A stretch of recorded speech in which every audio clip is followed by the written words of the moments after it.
Hidden Pictures by Jason Rekulic. I don't know if this is the first time you're hearing about it. Maybe you've heard some buzz around this book before. I highly, highly recommend this book. It was, for me, a 5 out of 5 stars. It kind of falls under that paranormal, suspenseful, creepy genre. It's not necessarily horror, although I think you can classify it as a horror. I would not call this a scary book, but my goodness, was it creepy. It was so thrilling to read. I got through it in just 6 days, which is really tough when you work Monday through Friday, and I started it on a Monday, had it finished by Saturday. I truly, truly enjoyed it. Couldn't recommend it enough. This is my first experience with a Jason Rekulic book, and I am now interested in his other books. But if you happen to walk by this one, pick it up, flip through it, because the artwork in here makes it so much more captivating. It's super well done, and it just enhances the story. There's no better way for me to put it. But in this video, I want to give you a brief summary of what goes on in this book. So please be advised, this video does come with some major spoilers. My goal in this video is to give you a pretty well-rounded summary of exactly what you can expect from this book. However, I do recommend that you go and read this and experience it yourself, because it is really good. But if for some reason you've run out of time, this is your book club pick of the month, and you haven't read it, this video should help you out. Let's start by saying that the main character, Mallory Quinn, she is a recovered drug addict, but she has a passion for working with kids, and that is such a cool character. That was a cool character for me to read about, because you kind of make these assumptions about drug addicts and, about what they are capable and aren't capable of. But Mallory Quinn, she is a very capable babysitter. She's very engaging. She's been sober for like 1.5 years, and so she ends up landing a job babysitting a 5-year-old boy. His name is Teddy, which he is so sweet, and they get along so well together. There's something so innocent and so cute about the relationship that they develop, because she does not hesitate to play games with him. She's very interactive. She doesn't just let him go off and do his own thing. I mean, every day they have like an hour of quiet time for Teddy to go draw or do other things, but other than that, she is full on engaged with this kid, playing with this kid, whether that's in the forest or in the pool in the backyard. But just a very cute story. At least it starts out really cute. Teddy is a very normal, or so it seems, normal 5-year-old boy. He loves to draw. He found a passion in creating artwork, and when he shows Mallory, it's absolutely nothing to be concerned about. She actually finds it very cute and ends up encouraging him to do more artwork, which, by the way, these pictures are so good. I'll share a couple of them with you, but oh my gosh, seriously, pick up the book, because it's such a fun one to read. But the parents end up choosing Mallory over, I think, a list of like 50 candidates. They are aware of her previous drug addiction, but they're able to look beyond that because she came recommended by a mutual friend. And so she ends up landing this job. They end up letting her live in this little tiny cottage behind the house over by the pool. And so she has a little bit of privacy, but her assignment lasts for the entire summer. And so she gets to spend the entire summer with Teddy. Both parents are working, so they leave Teddy in her care Monday through Friday, pretty much from 8 to 5. And so after some time passes, Teddy's drawings become very concerning. They become much more sinister, and they become more advanced, almost as if an adult professional had drawn them. And it's very creepy to watch that transition from 5-year-old to all of a sudden very talented artist. And there's just no earthly way that Teddy could have done these, yet there's no other explanation. But the content of this artwork is incredibly disturbing. And so Mallory, she kind of waits on it, she kind of sees how it goes, but eventually it comes to that point where she says something to the parents. The parents just brush it off, and they say, oh, well, he's probably inspired by what Teddy's father reads to him at night, which is the Grimm's fairy tales, which, if you are familiar with those are not necessarily great for kids. Those are very dark and daunting stories. A lot of them have been adapted into childhood fairy tales, but that is not the original intent. They are very creepy. I've read through a couple of them, and they will surprise you with how creepy they are. So, I'm sorry, Carolyn is the mother, Ted is the father, Teddy is a little boy, and of course we have our main character, Mallory Quinn, but Ted ends up promising Caroline, his wife, okay, fine, reluctantly, he's going to agree to not read Teddy these crazy stories from the Grimm's fairy tales, and so they think that that's going to solve the problem. So Mallory continues on, and she notices that these drawings are still popping up, and that's when Teddy goes to have his alone time or his quiet time in his room, he'll start producing all of this artwork. And when Mallory starts questioning Teddy about the content of these drawings, he ends up telling her that he's not doing it, that someone called Anya is doing it. So at this point, Mallory is very concerned. She doesn't know who Mallory is. She's assuming that Anya is an imaginary friend, which Teddy actually admits that I know she's not real, I know she's imaginary, but Anya made me do it. He blames Anya for these drawings that he's producing. But the thing is, as the story goes on, these pieces of art become so advanced that there's just no earthly way that Teddy could have possibly produced these with his own hands. And so Mallory starts buying into the idea that maybe Anya maybe she's a spirit and she's controlling him somehow. So Mallory gets curious. They have a very unusual next door neighbor. Her name, oh my gosh, what is her name? Mitzi. So Mallory pays Mitzi a little visit. She's supposed to be this quirky psychic kind of lady. She's a psychic, always wearing a lot of jewelry, and just kind of this unusual individual. Ted and Caroline really aren't that big of fans of hers. They say that her clients come and go all through the back door, and they just think it's really strange and very odd. But Mitzi works and operates out of her own home, so she has her clients who seek her psychic abilities at her house. And so Mallory goes over there, and she starts telling Mitzi about these weird things that are happening and about the drawing, and Mitzi offers to help Mallory, and initially Mallory declines and says, no, the Maxwells, Caroline and Ted, the Maxwells will kill me, there's no way I need to be poking my nose in that.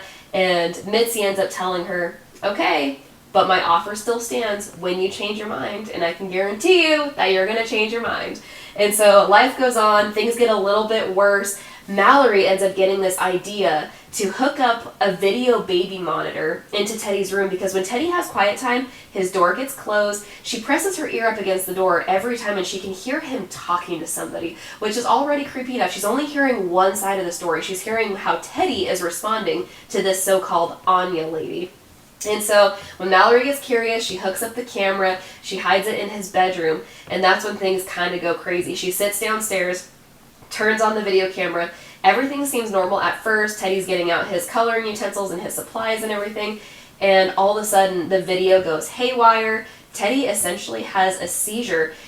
Mallory freaks out, runs upstairs, tries to barge her way into his bedroom, but his door is locked. She can't get in initially, until eventually the door seems to just unlock on its own. She goes in, and Teddy is just kind of in this trance-like state, and there's this really pungent smell, this like ammonia smell. And so she's really put off by it. It's making her eyes water, and she is totally freaked out at this point. Teddy eventually comes to. Little boy is totally fine, no big deal. They kind of move on, but Mallory is still expressing concerns with the Maxwells, and that maybe this house is haunted, maybe Teddy is haunted, and they are just not buying into it. And due to her history with drugs, there's kind of some suspicion on the Maxwells' parts that maybe she has false memories, maybe she's trying to make up some crazy explanation for what she can't explain. And so they really just kind of brush it off, and they let her do her thing. And so after that episode, that's when Mallory comes back to Mitzi and says, all right, let's do it. Meanwhile, there's another character. His name is Adrian. He's actually the Maxwell's landscaper. They interact a couple of times when he goes to mow the lawn, and they end up developing a friendship, Mallory and Adrian. It does slowly turn into a romantic relationship, but Mallory isn't honest with Adrian about her history with drugs. She ends up telling him that she is an athlete at Penn State, which she doesn't really understand why she lied. She just, I guess, wanted to impress him. And then once she lied, it kind of just snowballed, and she couldn't bring herself back and tell him the truth. Of course, you can guess how that turns out in the end, but we'll get there. So Mallory invites Adrian over to watch Teddy, while Mallory and Mitzi go into the cottage and they perform some kind of seance with a Ouija board.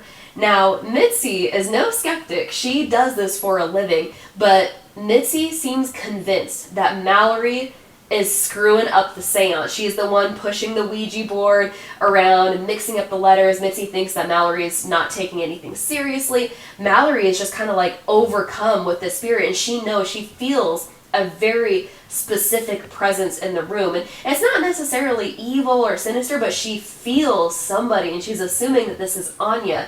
And Anya is the one who is causing her to move her hands around the board and spell out these things. And so Mitzi's writing down everything on a scrap piece of paper. None of it makes sense. It seems like just a jumble of letters. They can't make heads or tails of it. Mitzi gets frustrated and storms out. Meanwhile, Teddy actually accidentally interrupts the seance, which by then it kind of like breaks the spell anyways. He runs in because Adrian and him were playing hide and go seek. Adrian was counting, and Teddy bursts into the cottage, and he ends up hearing the very tail end of what Mitzi was saying.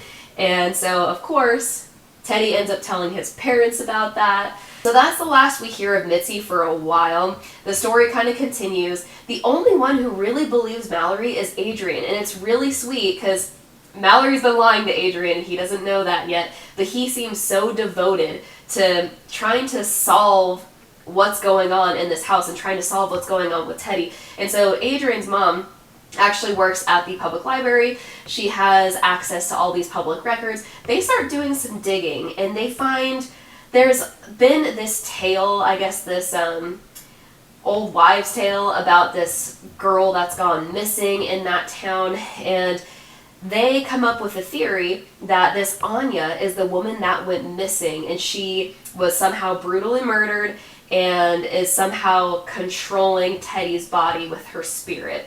And so they chase this theory. They end up finding out a relative of Anya's, and they go chase that. Adrian ends up going all the way over to, it's like 6 hours away, I can't remember what town she's in, but he goes to investigate, and they find that they have hit a dead end. This story, it truly was just a wives' tale. None of it was true, apparently.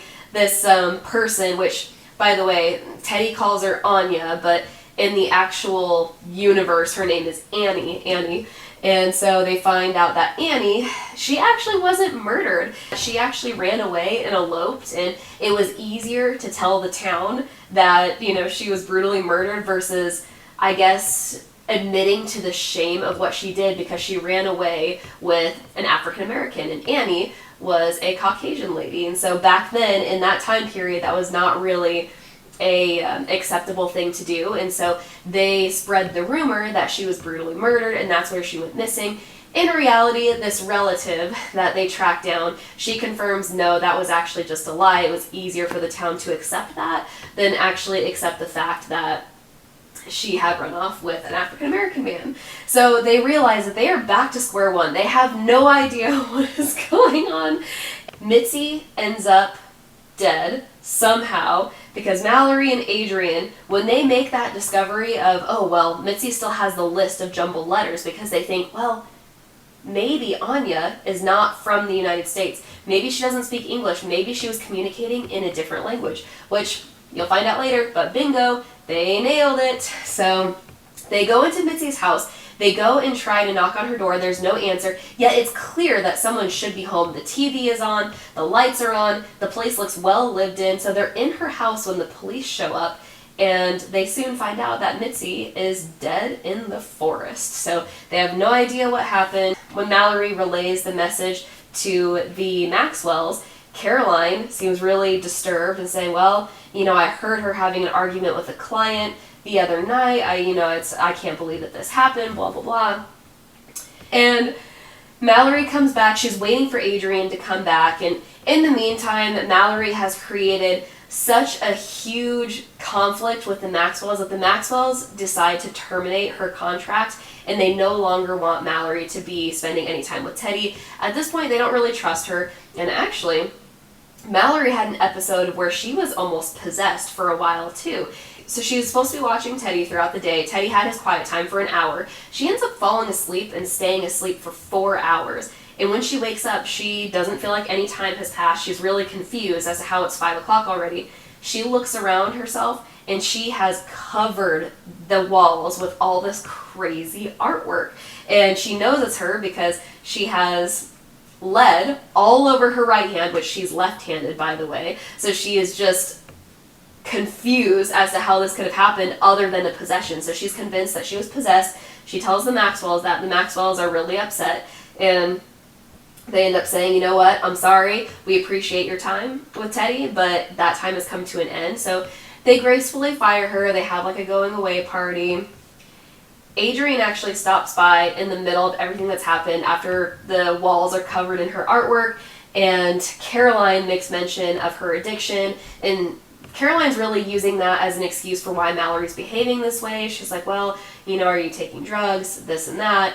And Adrian is confused. He's like, well, what do you mean? She's an athlete at Penn State. There's no way she can be on drugs. Then the whole truth comes out. Then Adrian's upset. He ends up giving her an opportunity to explain. They kind of mend the relationship. But here's the weird part, is that on her last night before she's supposed to move out, she is spending her last night with Teddy in the pool. And Teddy ends up jumping in the shower. They have like an outdoor shower. And Mallory makes a crazy discovery that makes her realize that the Maxwells have been lying to her this entire time. And the author kind of leaves you hanging for a little bit. You have no idea what she's discovered, but she makes that statement of saying the Maxwells have been lying. So Mallory, her very last night before she's scheduled to leave, she confronts the Maxwells and she hits them with, why didn't you tell me Teddy's a girl? And this flips the entire story upside down, because the entire time we think, of course, Teddy is a 5-year-old boy. Turns out not. Teddy is a little girl. And so she confronts the Maxwells about that, and the Maxwells claim that their son is a transgender and has an identity crisis. Whatever. It's totally not believable, and Mallory does not buy it, not even for a second. And so once she discovers that, they kind of put her off, and she starts saying that something's not kosher here. All of a sudden, she turns around to leave, and she gets smashed in the back of the head with a wine glass. She goes down, she's hurt, and then she's thinking, how am I going to fight for my life? I can do this. I just need some time. And then she wakes up. She is bound in a chair in her cottage. Caroline is there, and Caroline is prepping, I guess it's heroin or something, to inject her into the arm and give her an overdose and kill her. Caroline believes that this is going to work because a lot of folks are familiar with Mallory's history in substance abuse, and so she thinks, okay, we'll just make it look like she OD'd on accident. She relapsed, even though Mallory's been sober for 20 months now, which she's super proud of. And so Mallory is bound to a chair. She thinks that she is about ready to die, and she's asking Carolyn pretty much why. Carolyn has nothing to lose at this point because she's already made the decision to kill Mallory, so I guess she might as well just tell her what's up and why. But it turns out that Caroline ended up kidnapping, so Teddy, whose actual name is Flora, because then when her and Teddy used to live in a different town, she used to spy this woman and her little girl, and she felt that the little girl, Flora, was always neglected. The mother was always painting or drawing. She would take her daughter with her, and she would paint or draw these beautiful landscapes and just leave her daughter just kind of on the grass on a blanket to do her own thing. Caroline, who's been trying to conceive with Ted for quite some time, this makes her very angry, and she approaches Anya about it at some point in time and says, hey, your daughter deserves more. And Anya doesn't really speak a lot of English. All she knows is she feels threatened, and so she starts waving her arms around, and then it scares Caroline. Caroline, I guess, zaps her with a taser, makes her pass out, and then all of a sudden Flora's gone. So now Caroline's looking for Flora. She finally locates her, and when she does, she goes to bring her back to her mother, but Anya's like having a seizure. Maybe she had some condition that made her react very poorly to the tase gun or the stun gun. So Caroline decides to end her. So Caroline strangles Anya, takes the child, Flora, goes home to Ted and says, Ted, this is our new daughter, but I need you to take care of the body. And so Ted ends up dragging Anya's dead body digging a hole and burying her. And so the whole idea was that Anya came back to try to help her little girl who was stolen 3 years ago. So super crazy story. It does end well though. Because of what Mallory did and who she discovered and how she discovered who Flora was, they were able to get Flora back to her father. And can you imagine the transition though? All the doctors were saying that she'd be very confused from an identity, like a gender identity standpoint, but Flora knew that she was a girl. She transitioned back very easily. Mallory gave her some time to adjust, and then her and Adrian went to visit her after some time had passed, but things were simply different. Mallory came from a time in Flora's life that was very traumatic to her. She was forced to live a life that was not destined for her. So Mallory's a little bit disappointed by how the visit goes because Flora just shuts down. They don't play like they used to. She won't even open up to her. Mallory feels saddened and heavy-hearted about that. But at the very end of the book, Flora comes running up to Mallory with a drawing of her and Mallory together, and it's super sweet. It warms Mallory's heart, and she knows that one day her and Flora will reconnect because Flora is going to get curious about what happened to her and what the story is and how she was abducted and how she was recovered. And Mallory at the very end, she says, "When Flora's ready, I will be here." So good. I hope that was helpful. If you read this book, I would love to hear your thoughts about it. Did you love it? I know I've heard some mixed reviews on it before. I personally loved it. I've heard others that didn't love it quite as much.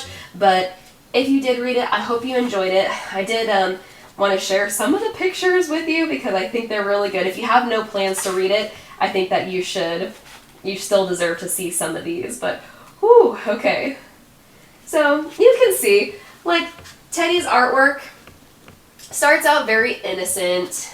No big deal, right? Something you would see from a typical 5-year-old boy, right? Little goat, nothing to be too concerned about. But, boom. Like, what the crap is that? Oh, it's so creepy. Again, not scary, but super, super creepy. And then, it kind of goes back and forth where he's kind of alright. But then we just kind of get this flip-floppy attitude with all of the artwork, and it's like, oh my gosh, what is going on with this kid? And then you feel pretty convinced that there is a possession going on. And then you get like little scribbles here and there just to throw you off because you're like, who's in control? Who's doing this? But as the story goes on, it gets more and more advanced. Really, really love, love, love the artwork. Super creepy. Stuff like this. Oh. That's a good one too.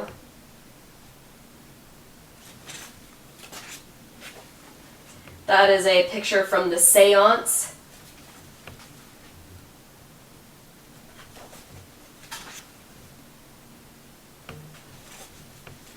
This one's super creepy. So, no favorite quotes from this book because it wasn't really that kind of book, but my goodness was I entertained. And the pictures just made it so much better. Super fast-paced book. I got through it in a week, and that's a lot faster than my typical reading pace.